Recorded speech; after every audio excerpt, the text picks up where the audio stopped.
बिस्मिल्लाहिर्रहमानिर्रहीम। Welcome back. Mohammad Javed Iqbal हाज़िर है। आज बेटे हम चैप्टर 15 का नेक्स्ट टॉपिक करने जा रहे हैं, म्यूचुअल इंडक्शन।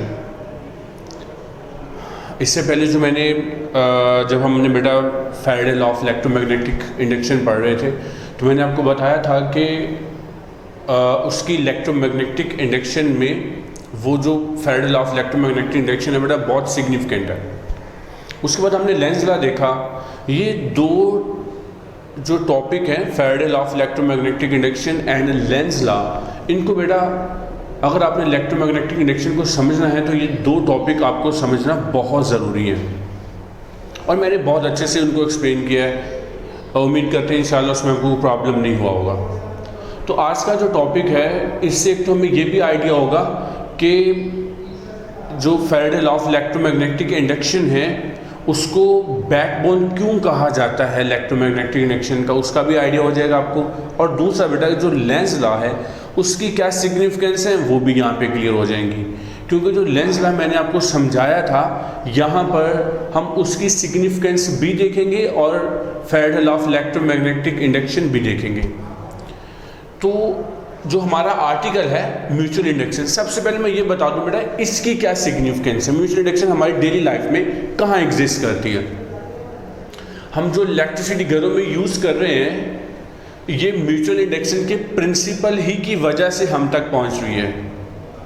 हम जो मोबाइल फ़ोन है या लैपी है उसमें जो एडॉप्टर यूज़ करते हैं चार्जिंग के लिए, उसमें भी म्यूचुअल इंडक्शन का प्रिंसिपल है।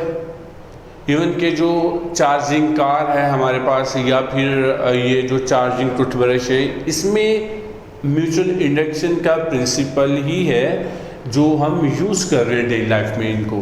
तो ये इसकी एप्लीकेशन है हमारी डेली लाइफ में।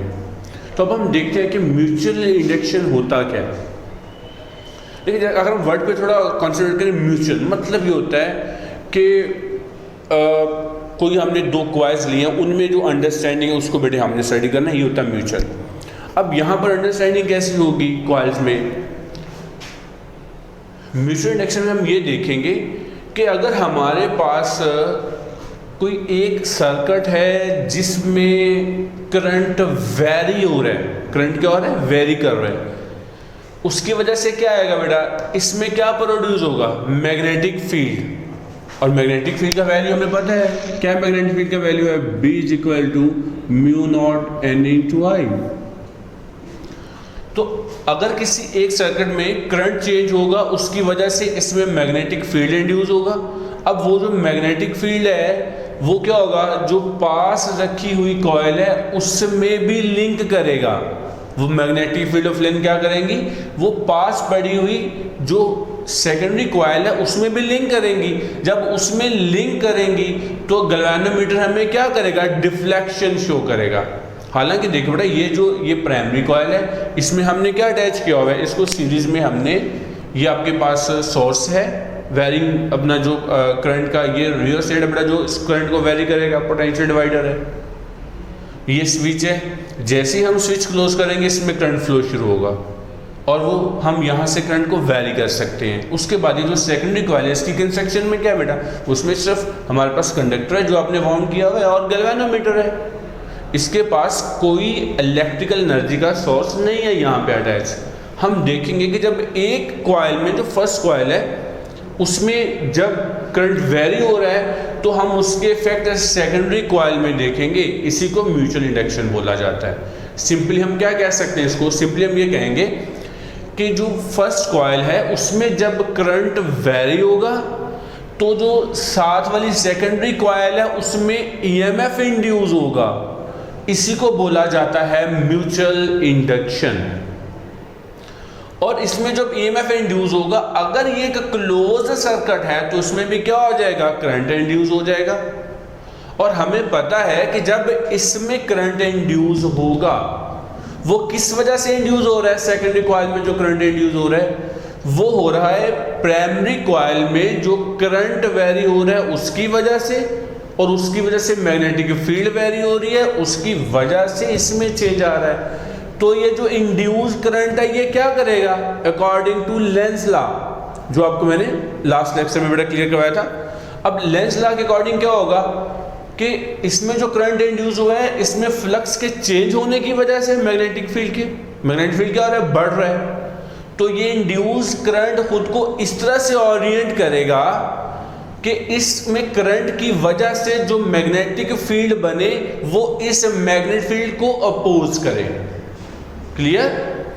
तो अब हम देख लेते हैं, अभी उसको ड्रॉ भी करेंगे हम, पहले हम देख लेते हैं कि यहाँ पर इनिशिएट हम इसको करते हैं। बेटा जब ये स्विच ओपन है हमने देखा कि ना तो यहाँ पर हम कुछ करंट देख रहे हैं और ना ही हमने यहाँ पर कुछ करंट देखा, कोई चीज़ हमने नहीं देखा। ओके, उसके बाद व्हेन स्विच इज क्लोज्ड, हमने क्या किया, स्विच क्लोज किया। ओके, जब आपने स्विच क्लोज किया तो क्या होगा बेटे, करंट इसमें वेरी करेगा। कहाँ से वेरी करेगा? करंट इसमें 0 से वेरी करेगा मैक्सिमम वैल्यू तक। ओके, जैसे इसमें करंट वेरी करेगा तो इसमें क्या आएगा, उसी वक्त हम देखेंगे कि ये जो सेकेंडरी कॉइल है इसमें करंट हमारे पास आ जाएगा ऑपोजिट डायरेक्शन में। क्लियर?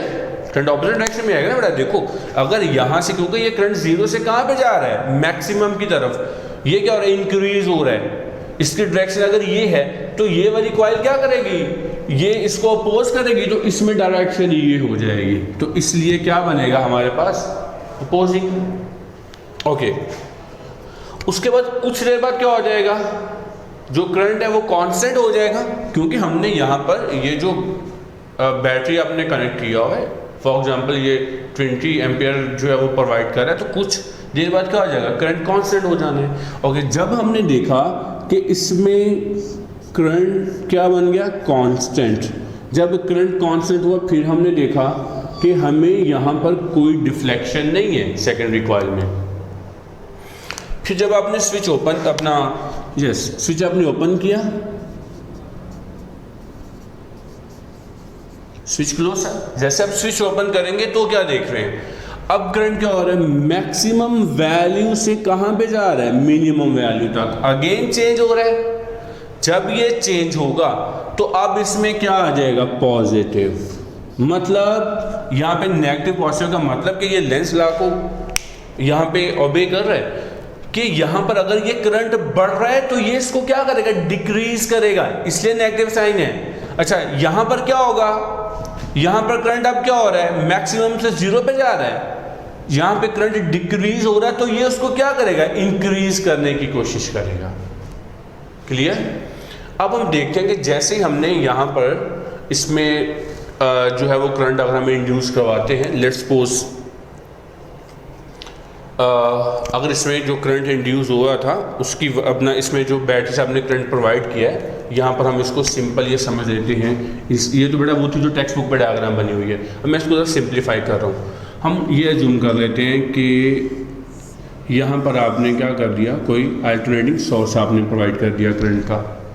तो जैसे आप अल्टरनेटिंग सोर्स प्रोवाइड करोगे करंट का, मान लिया इसमें जो करंट है वो ये जो है वो चेंज हो रहा है, करंट वेरी कर रहा है।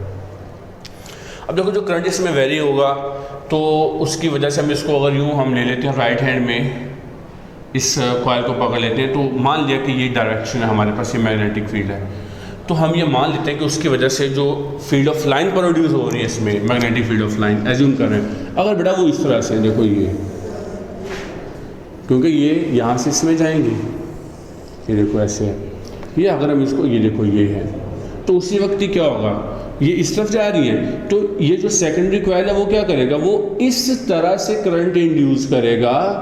देखो यहाँ से मैग्नेटिक फील्ड एमिटेड हो रही है, ये इसका नॉर्थ बन गया, ये क्या बन गया, साउथ। तो सेकेंडरी कॉइल क्या करेगी बेटा, इसको अपोज करना, उसने यहाँ पे क्या बना देना, नॉर्थ। क्या बनाएगी, नॉर्थ कब बनाएगी, जब ये इंक्रीज हो रहा है तब यहाँ पर, तो इसको क्या करेगी, अपोज करेगी। तो उसके लिए फिर इसका क्या बनेगा, नॉर्थ इसका इधर आ जाएगा। क्लियर? अच्छा, जब ये क्या हो रहा है, स्विच आप ओपन कर रहे हो, करंट मैक्सिमम से कहां पे जा रहा है, 0 पे। जब ये मैक्सिमम से 0 पे जाएगा तब क्या होगा इसमें, तब ये होगा कि अब करंट का डिक्रीज हो रहा है, तो ये इस तरह से खुद को अरेंज करेगा कि ये उसको इंक्रीज कर सके। तो फिर ये इसी डायरेक्शन में उसको लेके चलेगा, ठीक है, जैसे ये डायरेक्शन है, ताकि क्या हो सके, वो इंक्रीज कर सके। मतलब फिर हमारे पास ये साउथ बनेगा और वो नॉर्थ एंड बन जाएगा। तो ये तो सर लेंस लॉ जो हमने पहले पढ़ा हुआ है। अब हम इस थोड़े डेरिवेशन पे चलते हैं, इसको हम ड्राइव करते हैं कि इसकी डेरिवेशन क्या है, और डेरिवेशन में आपको सिग्निफिकेंस बताते हैं Faraday law of electromagnetic induction का। अब यहाँ पे देखिए मैंने डेफिनेशन लिखी हुई है म्यूचुअल इंडक्शन का, क्या है, the phenomena in which changing of current, जिसमें करंट चेंज होगा इन वन कॉइल, एक कॉइल में, induce N EMF in another coil, दूसरी कॉइल में ईएमएफ इंड्यूस हो जाएगा, इस कॉल्ड म्यूचुअल इंडक्शन। अगर वो क्लोज है तो उसमें करंट भी फ्लो होगा। क्लियर। अब देखो बेटा, हमने जो यहाँ पर हम क्या देख रहे हैं एक्चुअल में, जो according to Faraday law of electromagnetic induction जो आपने बेटा इक्वेशन किया था, वो क्या इक्वेशन था, एन लूप्स, मतलब ईएमएफ जो इंड्यूस होता है सेकेंडरी कॉइल में is equal to N loops negative of rate change of flux. याद है, ये हमने बेटा Faraday law of electromagnetic induction आपने स्टडी किया हुआ है। ओके, इसमें अगर हम देखें तो ये क्वेश्चन में क्या बता रहा है कि जो प्राइमरी कॉइल में रेट चेंज ऑफ फ्लक्स जो है वो किसके प्रोपोर्शनेट होगा, सेकेंडरी कॉइल में जो ईएमएफ इंड्यूस हो रहा है उसके। और नेगेटिव साइन क्या शो कर रहा है, नेगेटिव साइन शो कर रहा है कि इंड्यूस ईएमएफ क्या होगा, ऑपोजिट डायरेक्शन में होगा। ओके, अब हम इसी को बेटा यूटिलाइज करेंगे इसके डेरिवेशन में म्यूचुअल इंडक्शन के। हमने यहाँ पर क्या देखा है कि जितना करंट ज़्यादा होगा उतना मैग्नेटिक फील्ड ज़्यादा होगा, जितना मैग्नेटिक फील्ड ज़्यादा होगा उतना फ्लक्स ज़्यादा होगा। इसका मतलब ये हुआ, हम यूँ राइट कर सकते हैं कि फ्लक्स किस में जाएगा, सेकेंडरी कॉइल में चेंज हम देख रहे हैं बेटा। हम ये लिखेंगे कि जो फ्लक्स चेंज है सेकेंडरी कॉइल में वो किसके प्रोपोर्शनेट है, वो प्राइमरी कॉइल में करंट के प्रोपोर्शनेट है। जितना करंट ज़्यादा होगा मैग्नेटिक फील्ड उतना वेरी होगा, उतना स्ट्रांग होगा, उतना फ्लक्स जो साथ रखी हुई कॉइल उसमें लिंक जो है वो ज़्यादा होगा। अगर हम नंबर ऑफ टर्न्स इंक्रीज कर देते हैं तो करंट तो प्राइमरी में यही रहेगा। अगर हम ये प्रोपोर्शनेट जो साइन है इसको अगर हम रिमूव करें, यहाँ पे कांस्टेंट आ जाएगा।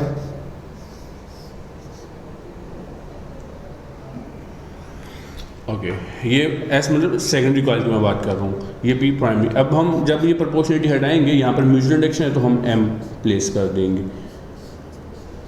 इसको हम इक्वेशन 2 कह लेते हैं। बड़ा यहाँ पर ये जो एम है ये प्रोपोर्शनलिटी कांस्टेंट है, या हम इसे क्या कह सकते हैं, ये हमारे पास जो म्यूचुअल इंडक्शन है उसको रिप्रेजेंट करेगा। ठीक होगा, ये प्रोपोर्शनलिटी कांस्टेंट है हमारे पास, म्यूचुअल इंडक्टेंस को शो करेगा। अभी हम फर्दर इस पर जाके बात करते हैं। ओके, अब हम जो पहले वाली इक्वेशन है इसको लेते हैं दोबारा से। पहले वाली इक्वेशन क्या था हमारे पास,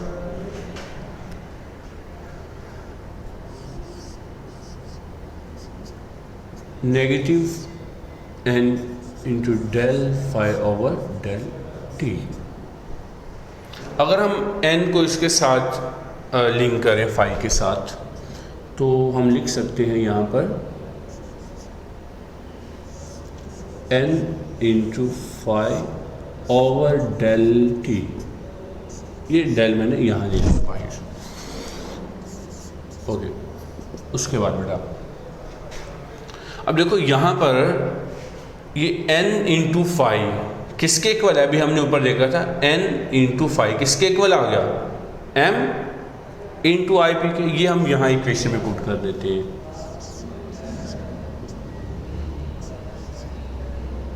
m into I P over del T.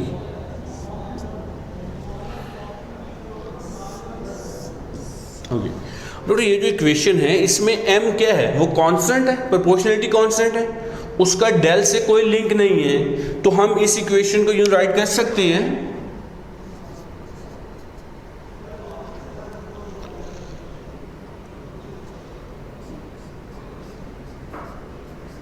Del I P over del T. हम इस इक्वेशन को इस तरह से राइट कर सकते हैं। क्लियर। ओके, ये बेटा हमारे पास इक्वेशन आ गया। अच्छा, अब ये इक्वेशन हमें क्या शो कर रहा है? ये इक्वेशन हमें ये शो कर रहा है कि इंड्यूस ईएमएफ जो है, ये देखो ये इंड्यूस ईएमएफ इक्वल होगा किसके? Rate change of current in primary circuit या प्राइमरी कॉइल। फिर से बेटा रिपीट कर रहा हूँ, ये इक्वेशन में क्या शो कर रहा है? इसको इक्वेशन नंबर 3 हम बोल लेते हैं बेटा। ये इक्वेशन में ये शो कर रहा है कि induce EMF in secondary coil proportionate to rate change of current in primary coil, इसको रिप्रेजेंट कर रहा है। ओके, और नेगेटिव साइन क्या सिग्निफिकेंस है? लेंस लॉ कि ये अपोज करेगा हमेशा चेंज को। ओके, उसके बाद अब अगर बेटा हम यहाँ से m जो है इसको एवेल्युएट करना चाहें तो m हमारे पास आएगा। ये इक्वेशन बेटा क्या बनेगी? यही वाली इक्वेशन, ये देखो ये बेटा यहाँ पर आएगा, ये वाला फैक्टर है। मैं से इधर क्या हो रहा है? ये फैक्टर इधर बेटा मल्टीप्लाई हो रहा है, इधर लेके जाएंगे तो क्या होगा? डिवाइड में आएगा ये वाला फैक्टर। हम इसको ये डिवाइड में लिख लेते हैं। क्लियर? अब देखो बेटा ये वाली जो इक्वेशन है ना, ये हमें डेफिनेशन देगा म्यूचुअल इंडक्टेंस का। किसका बेटा डेफिनेशन देगा? म्यूचुअल इंडक्टेंस का।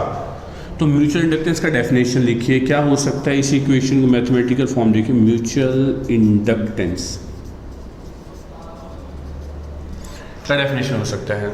म्यूचुअल इंडक्टेंस क्या लिखेंगे? इज द एवरेज, क्या लिखेंगे? Is the ratio of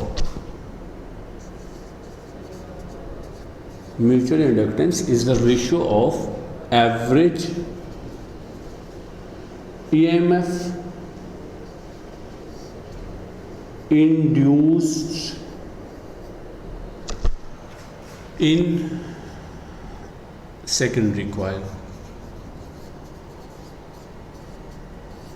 to the rate change of current, to the rate change of current in primary coil. ये बेटा डेफिनेशन आ गई हमारे पास म्यूचुअल इंडक्टेंस की। अब उसके बाद ये म्यूचुअल इंडक्टेंस किन फैक्टर्स पे डिपेंड करता है, वो बेटे मैंने वो लास्ट पे राइट किए हुए हैं। इधर मैं चलता हूँ, देखिए म्यूचुअल इंडक्टेंस किन फैक्टर पे डिपेंड करता है। पहले factor number of turns of coil. Number of turns बेटा जितना ज़्यादा होगी म्यूचुअल इंडक्टेंस उतना ज़्यादा होगा। Area of cross section of coil, area जितना, क्योंकि फ्लक्स उतना ज़्यादा बेटा लिंक करेगा।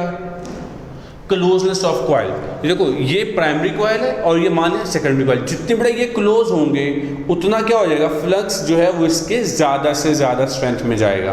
Closeness of the coils. Orientation of coil, कि अगर फर्स्ट कॉइल ऐसे है, सेकंड की ओरिएंटेशन क्या है? क्या वो ऐसे है, क्या वो ऐसे है, या वो किसी और एंगल पर है? इस पर भी डिपेंड करता है।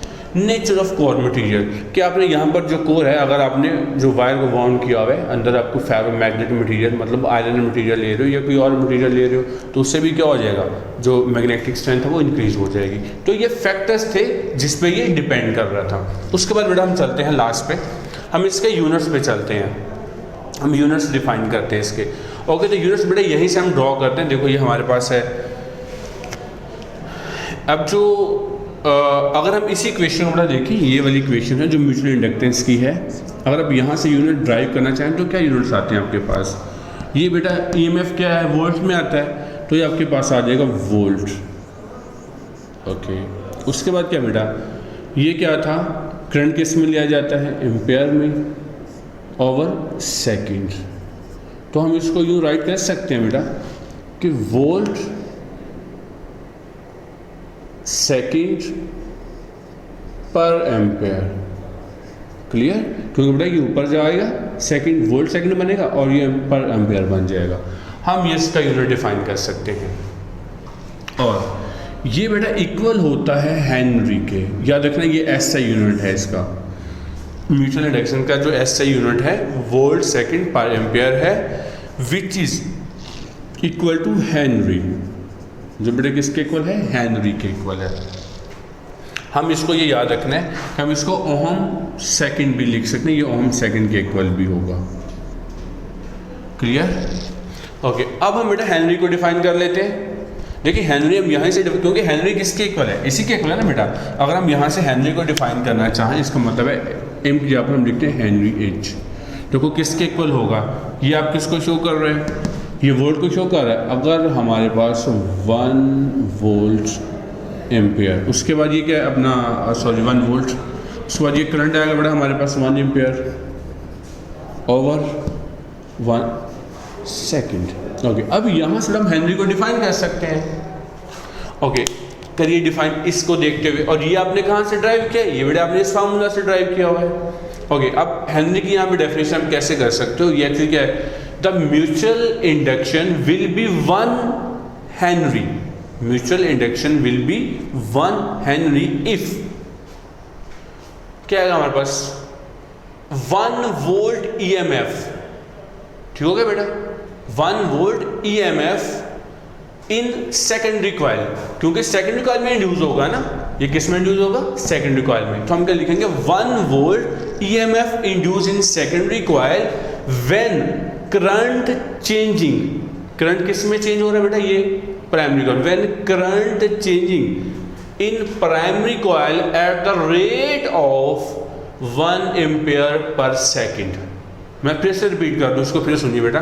हेनरी की definition, magnetic induction will be 1 Henry if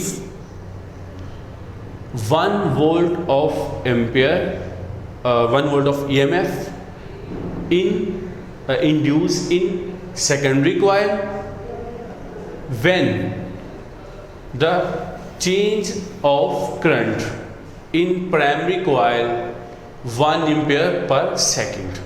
clear? ये बेटा हेनरी की डेफिनेशन आ गई हमारे पास, और ये वैसे मैंने यहाँ पे लिखा भी हुआ है, ये बेटा हेनरी की डेफिनेशन है। Magnetic inductance will be 1 Henry if 1 volt EMF induce in second coil when current is changing in primary coil at a rate of 1 ampere per second।